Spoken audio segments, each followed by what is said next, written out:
Hi there, I am Mary and I'm standing in the gorgeous garden spa today so I can talk to you about Mercury retrograde. This particular Mercury retrograde, April 2024, and the fact we've got eclipses that are going on too.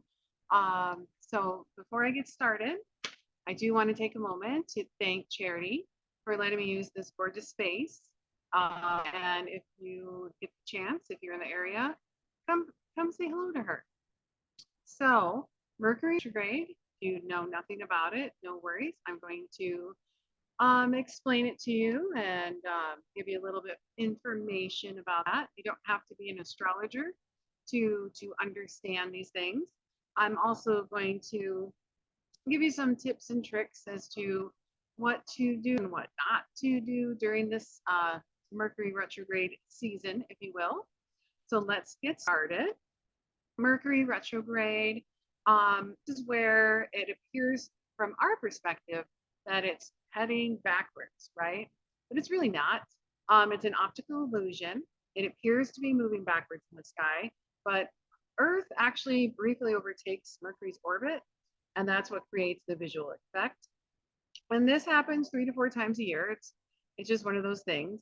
And retrogrades happen with other planets too. It's just the fact that we really pay attention to Mercury retrograde a lot more, simply because Mercury rules over things like communication, information, travel, making purchases, signing contracts, that sort of thing. So at this time, it also looks like it's going in slow motion compared to us on Earth. So this is a perfect time for reflection and contemplation, and I'll get to that in just a little bit. So Mercury retrograde in April, plus we're in the sign of Aries, plus there's some eclipses that are going on too, right? So Aries, that energy feels like it wants to just go, go, go, get stuff done, right? But it also feels like it's being shackled by the Mercury retrograde, which is super frustrating. So you might be feeling that frustration as well and seeing that in others. So the lunar eclipses, we just had one on the 25th of March. Whoops, sorry about that. So we just had one on the 25th of March, and we're going to have another total solar eclipse on the 8th of April. So just right around the corner. So you may feel all sorts of confused about how to move forward, which path to take, that sort of thing. So this is a really good time to just take a breath, be still, meditate, contemplate, focus on your thoughts instead, and then really think about what is your heart's desire. And not a time to take action necessarily, but a time so that you can start thinking about what you're going to do after Mercury retrograde is over.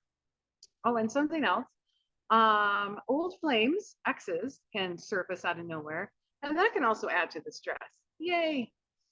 So other ways that Mercury retrograde affects us, you might feel pressured to make quick decisions.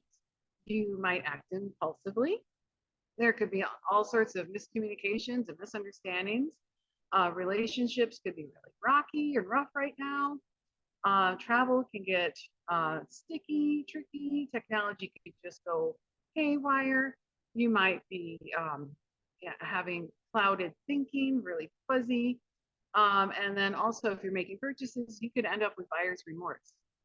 So here are some April 2024 dates to pay attention to, because we've got a lot of things going on along with the retrograde season, if you will.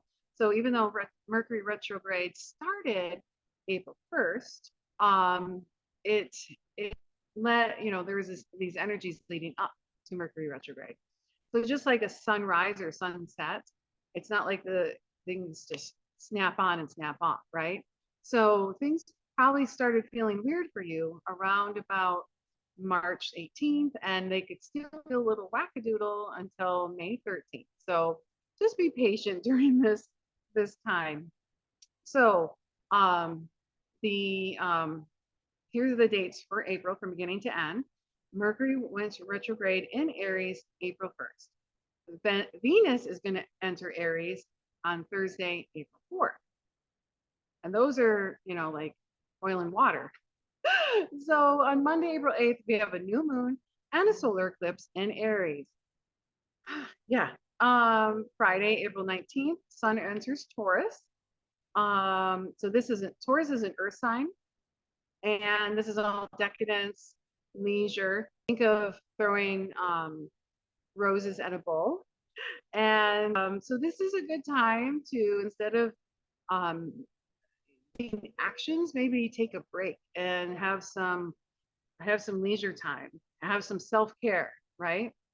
Sunday, April 21st, Juno is going to go direct into Virgo. So all sorts of relationships, whether it's romantic, platonic, anything that has to do with close relationships, those are going to get deep end with Juno, the asteroid, because that is associated with commitment.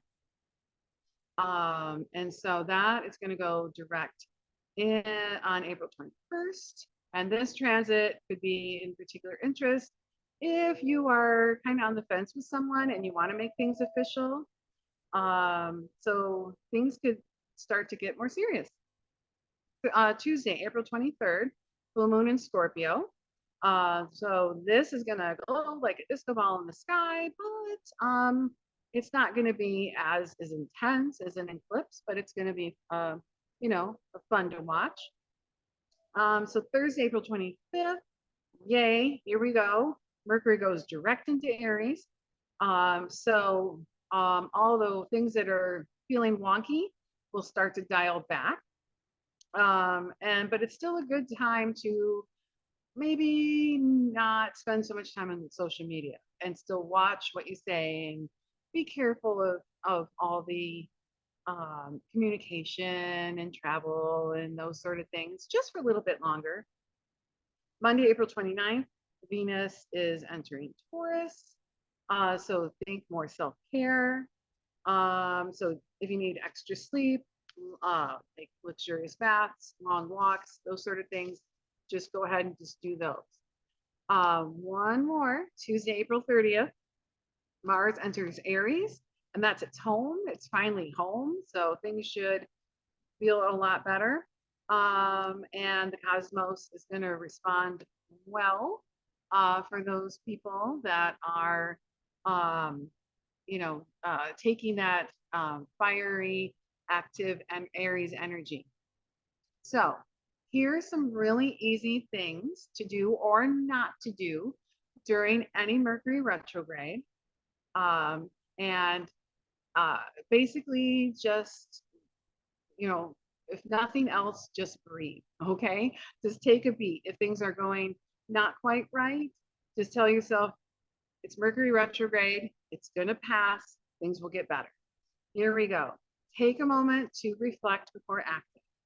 So maybe you need to count to 10, maybe you need to take a coffee break, whatever you need to do. Just don't let your emotions take over. Be mindful of miscommunications.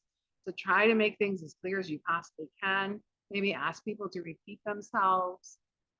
Maybe check, if you're sending a text or an email, check your grammar, check your punctuation, just, triple, double check everything. Back up everything, make copies just in case. And avoid, if you can, avoid travel, but if you have to travel, make sure that you mark your luggage, confirm your reservations, give yourself extra time, leave earlier than you think you ought to, just to be on the safe side. Don't make big purchases if you don't have to, just because it could come, it could not work out. But I mean, let's face it, if you need to start a new job or if you need to buy a house, and this is the house, right? Then just go ahead and do it, because you can't put your life on hold forever. And I will tell you, there was a job that I started years ago during Mercury retrograde, and it didn't work out, and it had absolutely nothing to do with Mercury retrograde. It was just not a good place for me to be. Sometimes stuff happens regardless, So don't assume the worst. Take a breath and remain calm, and just kind of try to go with the flow as much as you can. reflect. This is a time where memories from the past will start flooding in. You'd be like, where did this come from? So this is a good time to think of the good times instead of worrying about what could go wrong now. And just take your time. Give yourself extra time for any project, anything that you're working on. And if nothing else, face the challenge of Mercury retrograde. You're right. Like, it's here and it's not going to go away right away. We're going to all have to deal with it together. So accept that things can go wrong, that they will go wrong, whether it's Mercury retrograde or not. And we're going to get through it.